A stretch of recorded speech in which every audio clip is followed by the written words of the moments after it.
누가복음 24장 13절부터 35절까지 교독하겠습니다. 누가복음 24장 13절부터 35절, 13절부터 교독합니다. 그날에 그들 중 둘이 예루살렘에서 25리 되는 엠마오라 하는 마을로 가면서 그들이 서로 이야기하며 문의할 때 예수께서 가까이 이르러 그들과 동행하시나 예수께서 이르시되 너희가 길 가면서 서로 주고받고 하는 이야기가 무엇이냐 하시니 두 사람이 슬픈 빛을 띠고 머물러 서더라.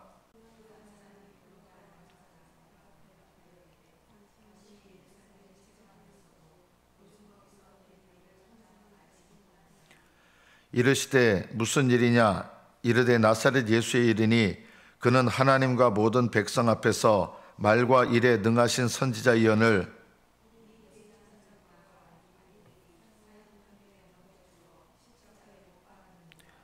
우리는 이 사람이 이스라엘을 속량할 자라고 바랐노라. 이뿐 아니라 이 일이 일어난 지가 사흘째요.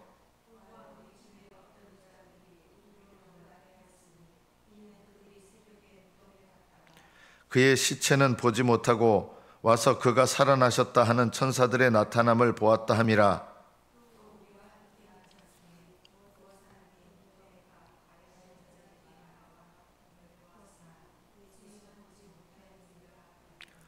이르시되 미련하고 선지자들이 말한 모든 것을 마음에 더디 믿는 자들이여,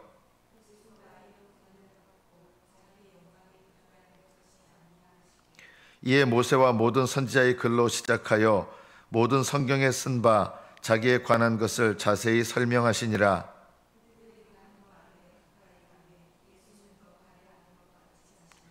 그들이 강권하여 이르되 우리와 함께 유하사이다. 때가 저물어가고 날이 이미 기울었나이다 하니 이에 그들과 함께 유하러 들어가시니라.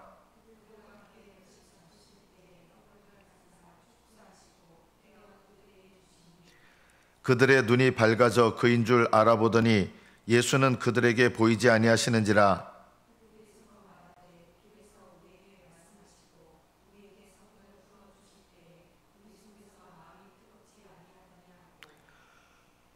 곧 그때로 일어나 예루살렘에 돌아가 보니 11 제자 및 그들과 함께한 자들이 모여 있어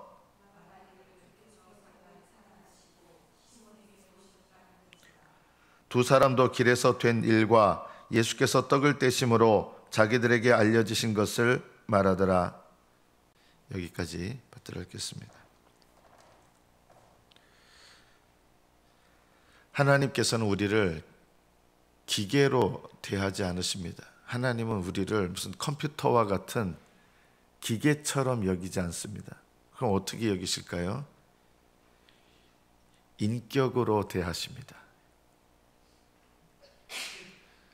하나님과 교제 나눌 수 있는 인격, 하나님과 대화 나눌 수 있는 인격, 하나님과 사랑을 주고받을 수 있는 인격, 우리를 인격으로 대하시지 기계로 대하시지 않습니다. 이게 무슨 말이냐 하면 하나님께서 우리에게 은혜를 주실 때 우리를 기계처럼 여기셔서 은혜를 주시는 게 아니다라는 것이죠. 기계처럼 은혜를 주신다고 생각하시는 분들은 마치 우리가 그냥 컴퓨터와 같은 기계고 그냥 하나님이 은혜를 넣어주면 그냥 그 정보를 받아가지고 은혜라는 정보를 받아서 기계가 거기에 따라 작동하고 그렇게 되는 게 아니라는 거예요. 그건 기계죠.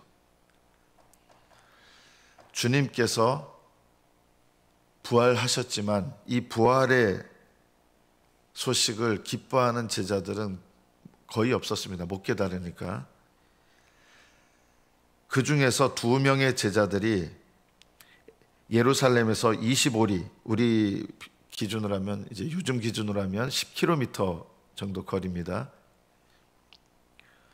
25리 되는 엠마오라 하는 마을로 가면서 모든 된 일을 서로 이야기를 했습니다. 여기 모든 된 일이 뭐냐면 예수님 죽으셨다는 것뿐만 아니라 어떤 여자들이 예수님 살아나셨다 이런 얘기를 하는데 이게 안 믿어지는 거죠. 그리고 천사들이 그렇게 살아났다고 얘기한 거 여자들이 와서 이런 얘기를 하는데 그런 얘기를 들었을 때 기뻐한 게 아니라 그냥 슬픈 거예요. 예수님이 부활하셨다는 얘기를 들었는데 그게 기쁜 소식이 된 게 아니라 그냥 슬픈 소식이에요. 왜냐하면 본인들은 어떻게 생각하느냐, 예수님이 부활하시는 것은 불가능하다 이런 생각을 하고 있는데 예수님을 따르던 여자들이 뭘 천사들이 얘기했다 이런 게 다 지어낸 얘기 아니면 헛것을 본 거다 이런 생각을 하는 거죠. 그래서 오히려 부활하셨다는 이런 얘기를 들었을 때 기쁨이 된 게 아니라 그냥 더 절망스러운 마음에 기름을 붓는 것과 같은 그런 이야기가 된 거예요. 그래서 10km 정도 떨어진 엠마오로 가면서 이들의 마음이 뭐냐면 그냥 낙심한 거예요. 절망한 거예요. 더 슬퍼진 거예요.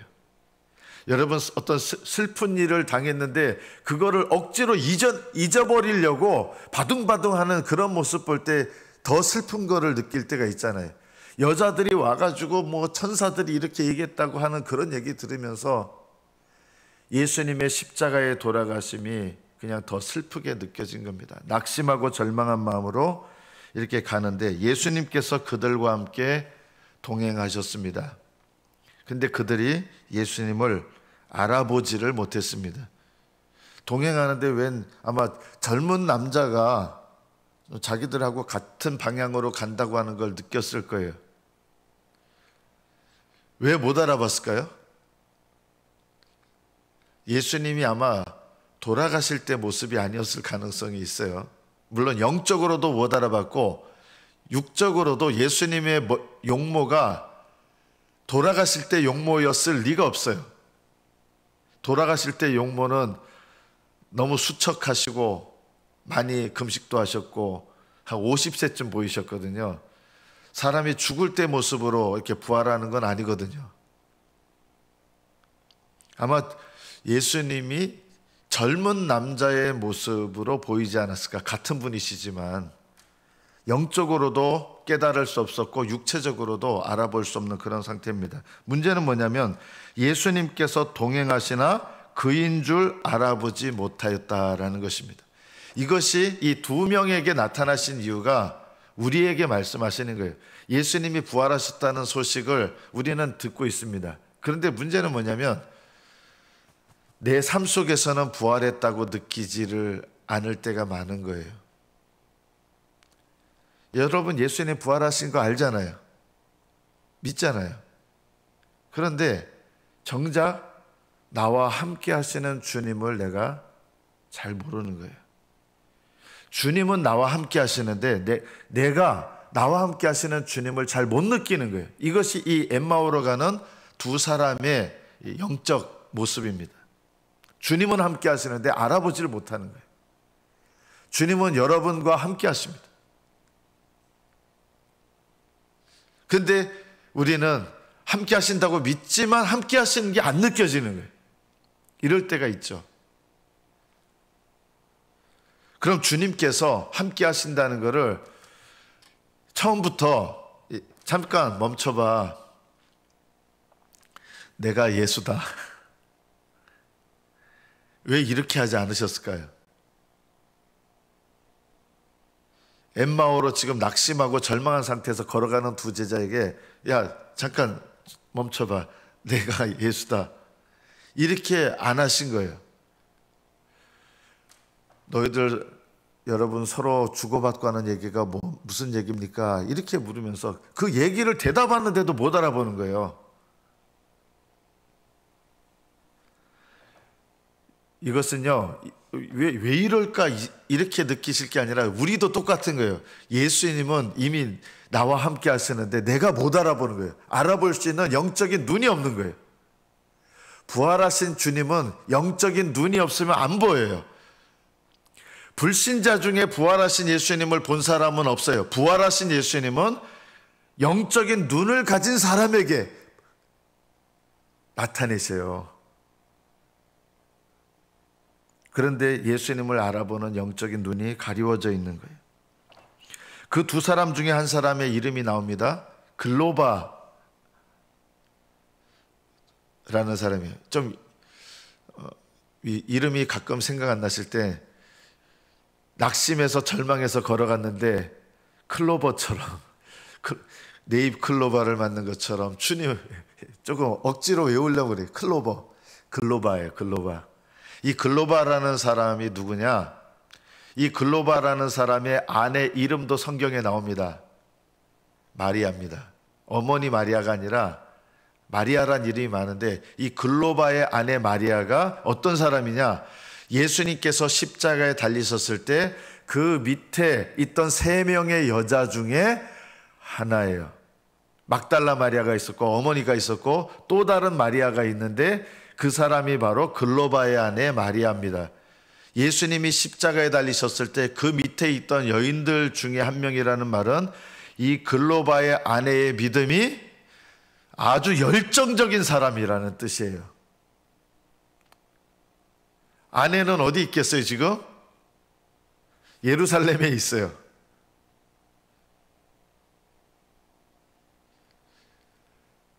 글로바는 아내가 이렇게 열정적인 믿음을 가진 사람인데 글로바도 그와 걸맞게 뜨거운 열심이 있었던 사람입니다. 그러나 지금은 낙심하고 절망한 거예요. 왜냐하면 예수님이 돌아가신 걸로 끝났다고 생각했기 때문에. 오늘 말씀을 통해서 우리가 깨달아야 될 것이 이것입니다. 왜 나는 나와 함께 하시는 부활하신 주님을 잘 경험하지 못하는가? 오늘 말씀을 통해서 우리가 이것을 깨닫고 적용할 필요가 있습니다. 왜 나는 부활하신 주님을 나는 머리로 이해하잖아요. 알잖아요. 부활하셨다고 믿는데 왜 나는 내 삶 속에서 부활하신 주님을 실제로 잘 경험하며 살지 못하는가? 그것이 오늘 이 두 제자에게, 낙심하여 걸어가고 있는 두 제자에게 주님께서 자기를 나타내신 방법을 통해서 우리가 깨달아야 될 부분입니다. 주님은 처음부터 너희들 너무 낙심하지 마라. 내가 함께 있는 거 보이지 않냐? 내가 예수다. 이렇게 하지 않으시고 어떻게 그들에게 자기를 드러내셨냐?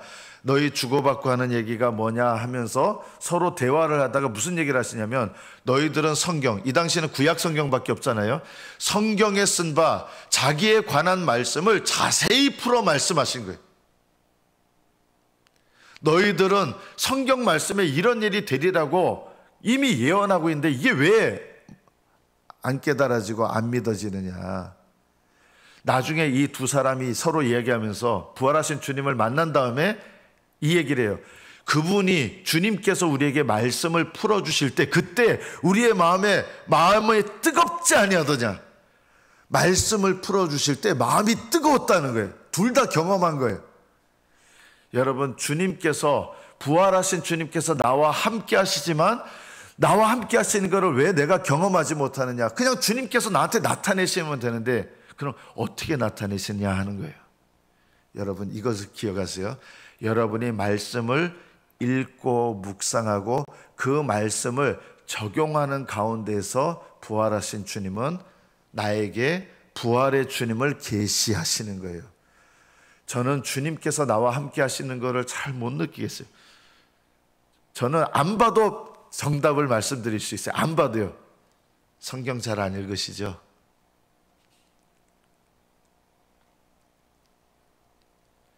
저는 예수님이 잘 안 느껴져요. 물어보면 정답이고요. 성경 안 읽으시죠? 성경을 읽는다 해도 습관적으로만 읽는 분들은요, 안 돼요.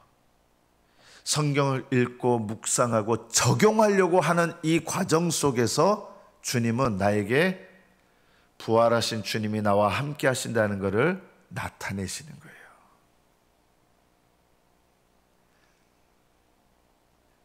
저는 주님께서 살아계시다는 것을 아는데 잘 안 느껴져요. 100% 정답이 이거예요. 질문해보면 알아요. 성경 안 읽으시죠? 말씀을 읽고 묵상하고 적용하는 이 과정 속에서 주님은 자기를 드러내는 것을 기뻐하십니다. 주님께서는 이것을 우리에게 알려주시기 위해서 낙심하고 절망해서 엠마오로 내려가고 있는 두 사람에게 처음부터 좀 천박한 표현이지만 나는 조선의 국모다 이렇게 하시는 것처럼 나는 예수다 이렇게 나타내신 게 아니라 그들과 말씀을 주고받고 말씀을 깨닫게 하시고 말씀을 통해서 이 말씀이 예수님에 관한 것이구나, 그리고 그 말씀이 지금 나에게 필요한 말씀이구나, 이런 것들이 깨달아지고 적용이 되면서 비로소 주님께서 나와 함께 하시는 게 경험이 되는 거예요. 또 한 가지가 있었어요. 마음이 뜨거운 걸 경험했습니다. 그런데 아직도 잘 못 깨달았어요. 그래서 말씀을 이렇게 풀어주는 분을 보니까 너무 가슴이 뜨거워지면서 이번에는 이들이 예수님을 붙잡았어요. 처음에는 별로 관심도 없었는데 이제 예수님은 더, 자기들은 주막집에 이제 어디 이제 머무는데 예수님은 계속 가시려고 하니까 우리하고 좀 더 얘기하십시다 해가지고 그분을 붙잡고 우리 같이 식사합시다 이러는 거예요. 그래서 날이 저물어가고 기울었사오니 이제 그들과 함께 유하로 들어가셨습니다. 음식을 잡수실 때 예수님께서 그 자리에서 떡을 가시사 축사하시고 떼어 그들에게 이렇게 주시는데 그때 그들의 눈이 열렸습니다. 밝아졌습니다. 그리고 예수님인 줄 알아보게 됐습니다. 그런데 이상한 일이 있습니다. 그때 그 다음부터는 눈이 열린 다음에 계속 얘기하시면 되잖아요. 예수인 줄 알아보는 그때 동시에 어떤 일이 일어납니까? 예수님이 보이지 않으셨습니다. 아니, 지금까지는 예수님인 줄 몰랐는데 이제 떡을 떼는 그 순간 예수님인 줄 알아봤잖아요. 그런데 그때부터 예수님이 보이지 않은 거예요. 왜 주님은 이렇게 하셨을까요? 이 두 제자를 통해서 주님께서는 우리에게 말씀하시고 싶은 게 있는 거예요. 이 두 제자에게 나타내신 이 일을 통해서 지금도 예수님을 믿는 우리에게 말씀하고 싶어 하시는 거예요. 뭘 말씀하실까요? 왜 계속 얘기를 더 안 하셨을까요? 떡을 뗀다는 게 뭡니까? 여기 떡은요, 밥 먹는 거예요. 우리는 떡이 간식 같은 건데 이스라엘 사람들에게 떡은 그냥 밥 먹는 거예요. 예수님하고 같이 밥 먹은 거예요. 밥 먹으면서 눈이 열린 거예요. 이게 뭘 말합니까? 예수님과 밥 먹는다는 거는 친밀한 인격적인 교제를 하는 거죠.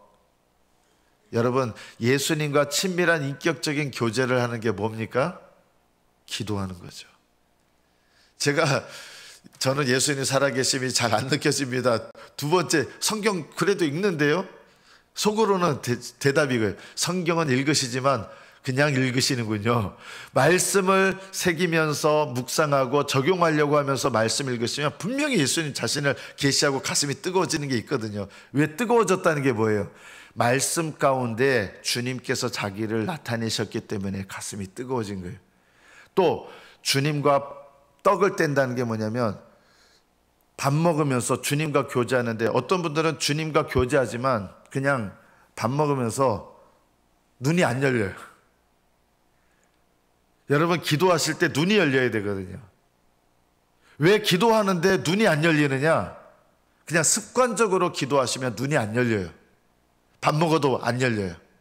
그런데 예수님께서 그들과 함께 먹는 떡을 축사하시고 그 떡을 그들에게 주실 때 눈이 열린 거예요. 이게 뭘 의미하는 겁니까? 주님께 기도하실 때 여러분 정말 그냥 일방적으로만 하지 마시고 주님과 인격 대 인격으로 기도하셔야 돼요. 인격 대 인격으로 기도하시면 여러분, 예를 들어서 막 기도하실 때 갑자기 내가 이거 하나님 앞에 회개해야 되겠구나, 회개할 마음이 딱 들어요. 이게 왜 들까요? 여러분, 갑자기 내가 기도할 때 어떤 기도에 하다가 회개할 마음이 들어요. 왜 회개할 마음이 드냐면 이게 주님께서 나에게 말씀하시는 거예요. 주님께서 여러분에게 말씀하시는 게 무슨 태환아, 너 어제 뭐 이거 잘못했지, 뭐 이런 식으로 말씀하시는 게 아니라 영으로 말씀하시는 거기 때문에 깨달아짐으로 와요. 그래서 기도할 때 내가 뭐가 깨달아져서 하나님 잘못했습니다 이러면 이게 뭐예요? 이게 영적인 교제예요. 회개하면서도요. 내가 기도하는데 누구를 위해서 기도할 마음이 들어요. 이 사람을 위해서 기도해 주겠구나. 그 기도할 마음이 든다는 게 뭐예요? 주님께서 영적으로 나에게 말씀하시는 거예요. 그래서 주님께서 나에게 말씀하셔서 내가 그 사람을 위해서 정말 간절하게 기도해요. 그러면요, 이런 게 영적 대화예요. 우리는 영적인 교제, 영적인 사귐을 나눈다 그러면 주님께서 대화나 이런 음성을 들어야 된다고 생각하는데, 내가 누군가를 위하여 기도할 마음이 들고, 내가 어떤 죄를 회개할 마음이 들고, 내가 하나님을 기쁘시게 하기 위해서 내가 어떤 마음이 들고, 이런 마음이 드는 게 왜 드느냐? 주님께서 영적인 음성으로 내게 말씀하시는 거거든요. 내가 그것을 따라서 순종하고, 내가 그것을 따라서 회개하고, 내가 그것을 따라서 간구하고. 여러분, 이것이 바로 주님과 교제를 나누는 기도예요. 이 기도 가운데 주님께서는 우리의 눈을 열어주셔서 자신을 계시하시는 거예요. 왜? 저는 교회를 30년을 다니시고 40년을 다니셔도 주님이 나와 함께 하시는 거 잘 못 느끼겠어요. 저는요, 교회 예수 믿은 지 40년인데 정답이 이거예요. 성경을 묵상하지 않으셔서 그런 거예요. 기도하지 않으시니까 그런 거예요. 주님께서 낙심하고 절망하여 엠마오로 내려가는 이 두 제자들에게 억지로 우리에게 기계처럼 자기를 계시하는 게 아니라, 말씀을 묵상하고 서로 이야기를 나누면서 이 말씀이 예수님에 대한 것이구나, 이런 것이 깨달아지고 하면서 그 말씀 안에서 나에게 계시하시고, 주님과 밥 먹는 교제 속에서 내가 주님과 인격적인 기도를 하는 거죠. 이 기도 속에서 주님께서 나에게 자신을 나타내시고 나와 동행하시는 걸 나타내신다. 그런데 왜 갑자기 없어지셨을까요? 왜 갑자기 보이지 않았을까요? 눈이 열렸는데. 주님께서는요, 부활하셨어도 더 이상 우리에게 눈에 보이는 모습으로 오시는 거 아니에요. 지금 하늘 보좌 우편에 계시잖아요. 이때는 아직 승천하시기 전이세요. 어떤 분은 이 말씀 보고 엠마오 두 제자에게 나타나신 것처럼 저에게 나타나 주세요. 응답 안 될 거예요. 그건요. 왜냐하면 이때는 승천하시기 전이고, 승천하신 예수님은 재림하실 때까지 육체로 다시 우리에게 찾아오시는 법은 없으세요. 그래서 우리가 부활하신 예수님을 만나는 방법은 뭐예요? 말씀을 묵상하면서 그 말씀 묵상의 과정을 통해서 나에게 영적으로 임하세요. 실제로 오세요. 주님은 안 계신 곳이 없거든요. 영적으로는. 말씀을 묵상하는 과정 속에서 오시고, 주님과 인격적인 교제를 하는 그 기도 속에서 나에게 오시는 거예요. 더 이상 육체로 보이시는 주님이 아니신 거예요. 이상하게 여기지 마세요. 육체로 보여달라고 하지 마세요. 그럼 마귀한테 속아요.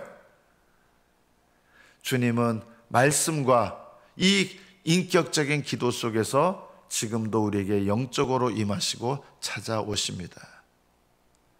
여러분, 이것을 날마다 힘쓰십시오. 그러면 부활의 주님을 영적으로 날마다 경험하고, 나와 함께 하시는 주님 경험합니다. 나를 사랑하시는 주님을 경험합니다. 나에게 응답하시는 주님 경험합니다. 나를 도와주시는 주님 경험합니다. 그걸 어떻게 할 수 있어요? 전혀 기대하지 않고 낙심해서 돌아가는 이 두 제자에게 왜 나타나셨을까요? 주님은 사랑하시는 제자들을 그냥 내버려 두시지 않으세요. 낙심하고 절망해서 내려가는데 이들을 사랑하시기 때문에 내버려 두지 않으시고, 말씀 가운데 또 교제 가운데 찾아오셔서 가슴을 뜨겁게 하시고 눈을 열어주시고, 그래서 다시 어디로 돌아오게 하세요? 예루살렘으로 다시 돌아온 거예요. 이렇게 돌아오고 나니까 그 다음부터 부활하신 주님 봤다는 사람들이 서로 만나면서, 그때는 서로 모여서 하는 이야기가 어떤 이야기가 됐어요? 기쁨의 이야기가 됐어요. 서로 힘을 주는 이야기가 됐어요. 그런데 이 두 사람이 함께 내려가면서 이야기를 주고받을 때는 어떤 이야기가 됐어요? 아이고 하면서 이야기하고, 저 사람도 아이고 하면서 이야기하고. 이런 얘기를 암만 나눠봐야 더 낙심만 돼요. 여러분이 다른 사람과 교제를 나누실 때 어떤 교제를 하셔야 되느냐, 이게 너무 중요한데, 서로 믿음 안에서 격려하는 교제를 하셔야 됩니다. 부활하신 주님을 만나는 그 기쁨 속에서 함께 만날 때 시너지 효과가 더 일어나는 거예요. 다른 사람의 믿음의 간증을 통해서 내가 더 믿음이 북돋아지는 거예요. 이런 모임이 내 영혼, 하나님 말씀, 기도, 또 하나가 있어야 돼요. 그게 뭐예요? 공동체 안에서 이런 믿음을 함께 나누는 믿음의 공동체 고백, 이 교제가 이 세 번째, 이것을 통해서 주님은 우리에게 자신을 드러내십니다. 세 가지를 기억하십시오. 하나님 말씀, 살아있는 말씀, 하나님과 친밀한 인격적인 교제, 그리고 영적인 교제를 나누는 공동체의 모임을 통해서 주님은 우리에게 우리와 함께 하시고 자기를 드러내시는 은혜를 나타내십니다. 이 세 가지 주님께서 자기를 드러내시는 이 은혜의 수단이 저와 여러분에게 날마다 함께 하기를 축복합니다. 기도하겠습니다.